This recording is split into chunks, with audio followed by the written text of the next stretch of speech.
The Hindenburg Disaster. May 6, 1937. It's the early hours of September 3, 1916. High above St. Albans, deep in the English countryside, a giant silhouette silently seeks cover in the clouds. Then suddenly, a mass of searchlights light up the sky. Moments later, an aircraft of the British Home Defense Force targets the Zeppelin raider that is attempting to bomb the town below. The aircraft finally gets within range of the Zeppelin and opens fire with its special incendiary ammunition. Almost instantly, the Zeppelin crumples into a blazing fireball and plummets downwards, falling apart as it does so. The Zeppelin raids on Britain during World War I, in strategic terms, were largely ineffectual, causing little damage. But for a short time, they caused terror and much concern to the British military and the general public. It also underlined the potential that aerial bombing might have as a military tool to wage war. The obvious problem with airships was that they would never be fast enough and never be able to carry a useful enough bomb load. Following the war, initially there was very little airship development, though by the mid-1920s engineers returned to designing airships again, trying to exploit their one true advantage: their incredible range. But it quickly became obvious that it would never be practical for the mass market, but more a transport that offered luxury travel with a global reach for the elite who could afford it. As for the military, they persevered with its reconnaissance and scouting potential, as an airship could stay aloft for days and potentially weeks at a time. Still, both the civil and military operators kept running into the same two basic flaws with airships. They kept crashing or exploding. One of the things that caused them to crash was that they were simply too fragile, and the need to save weight compounded this problem further. As for exploding, their use of highly flammable hydrogen may seem to be an odd choice, but it was cheap and readily available. The only real alternative was helium. Though this was relatively safe, it was very expensive and not so readily available. After several disasters, all the major nations started to turn their back on the airship concept, seeing it as unworkable. But there was one nation that didn't, and that was Germany. The Germans had pioneered the Zeppelins way back in 1906, and they were sufficiently capable enough to be used to fly to Britain and back on bombing raids from 1915 to 1918. In the post-war, the airship was moderately successful with Germany, and most importantly, it had a completely clean safety record. The giant LZ-127 Graf Zeppelin became a source of national pride, with regular passenger flights, a successful world tour in 1929, and a trip to the Arctic in 1931. So when all other nations had abandoned the airship concept, Germany felt confident that with the use of advanced technology, they could overcome the problems other nations had encountered. So Germany decided to build a new generation of giant airships. The first of these was given the highest honor and named after General Paul von Hindenburg, the decorated war hero and the president of Germany during the ship's construction. So the LZ-129 Hindenburg was built with the utmost emphasis on safety and cutting-edge design, but also on grandeur and vanity.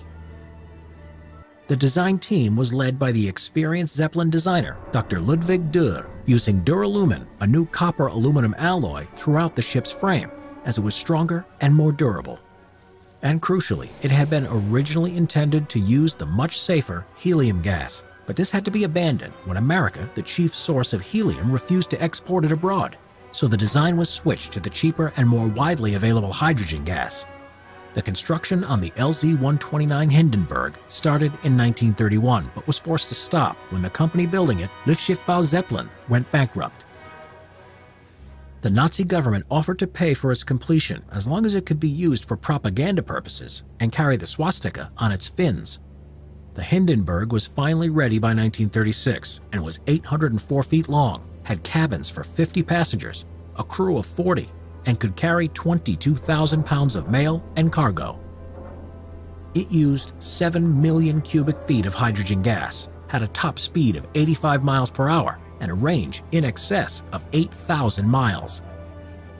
Though the passenger cabins on board the ship were cramped, it did have large public rooms, as well as a dining room, a bar, a lounge, a writing room, and a pressurized smoking room. Throughout, it was opulently decorated with stylish design features. It was most definitely aimed at the privileged and powerful in society, offering only a first-class service. The cost of a one-way transatlantic ticket was $400, about $7,145 in today's value. In 1936, it started to make transatlantic flights to the United States and took part in propaganda events for Reich Ministry for Public Enlightenment and Propaganda, like the Berlin Olympics. The only problem reported that year was some minor trouble with one of her engines that was quickly rectified. On May 3, 1937, the Hindenburg set out from Frankfurt in Germany on a 3-day, 3,900-mile trip to Lakehurst, New Jersey in the United States.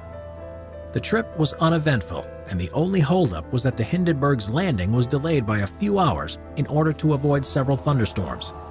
At 7:21, the Hindenburg came into land and dropped her mooring lines that were promptly grabbed by a team of ground handlers. Then, without warning, 4 minutes later, the Hindenburg burst into flames, and in less than 30 seconds, the airship had crashed to the ground, engulfed in fire.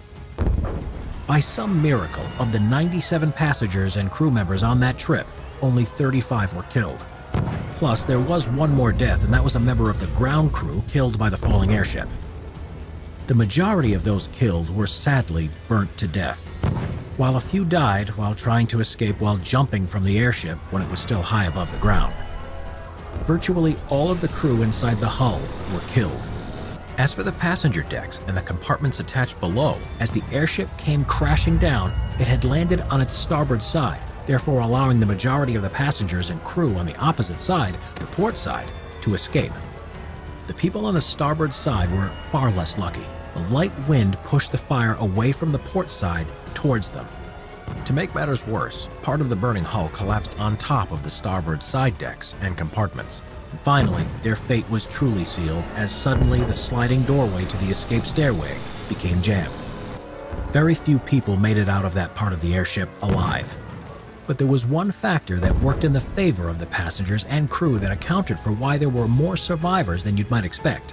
That was that hydrogen burned sharply upwards due to its buoyancy, whereas most other fuels are far more destructive around the general area of the fire, though many of those that survived were still badly burnt. A reporter named Herbert Morrison was recording a radio broadcast at the time and said after it was suddenly engulfed in flames, "This is the worst of the worst catastrophes in the world. Oh, it's flames crashing. Oh, 400 or 500 feet into the sky, and it's a terrific crash, ladies and gentlemen. It's smoke, and it's in flames now, and the frame is crashing to the ground, not quite to the mooring mast. Oh, the humanity!" The Hindenburg's demise was sudden, but what had caused the explosion? The truth of the matter is we simply don't know. The various boards of inquiries and commissions that were held afterwards could not come to a definitive conclusion as to why the Hindenburg suddenly burst into flames and exploded. Due to the political climate and the sensationalism of the newspapers at the time, sabotage was a favored explanation. But apart from a few threatening letters before the ship took off, there was nothing to support this theory. But interestingly, the head of the company that made it, as well as the American commander of the base where the Hindenburg was landing at the time of the explosion, and the commander of the Hindenburg itself, all thought it was sabotage. Lightning was another theory put forward, as the Hindenburg was venting hydrogen at the time as a part of its landing procedure. And there were thunderstorms in the area, but these storms were quite a ways away. This would have been very plausible if it was not for the fact that thousands of people were watching the Hindenburg at the time. Not one reported a lightning strike on the airship. For that matter, no one saw any lightning in the sky at the time of the landing. Another theory was a problem with one of the engines was thought at one stage to be letting off sparks. But as the ignition point of hydrogen is quite high, and sparks like this would be over 200 centigrade below hydrogen's ignition point, the theory was never taken seriously. A favored explanation is the static charge theory, but it's complicated and would have to have a number of factors in place to have happened, and then there was little chance it would have caused the ignition needed to cause the explosion. Other theories considered and dismissed were the airship hull was punctured, causing vast amounts of gas to escape and ignite, or that there was a diesel fuel leak from the engines. But maybe the explanation is simply that hydrogen airships are inherently unsafe. Dr. Hugo Echner, a former Zeppelin pilot who was heavily involved in airship development in Germany, would later say after the Hindenburg disaster that if he ever designed an airship again, he would never consider using hydrogen as a flotation source under any circumstances. But there would be no more airships after the Hindenburg disaster, as the military and the public lost confidence in the whole concept, and the last great airship, the Graf Zeppelin II, sister ship to the Hindenburg, was scrapped in 1940 and was used to build German wartime fighter aircraft.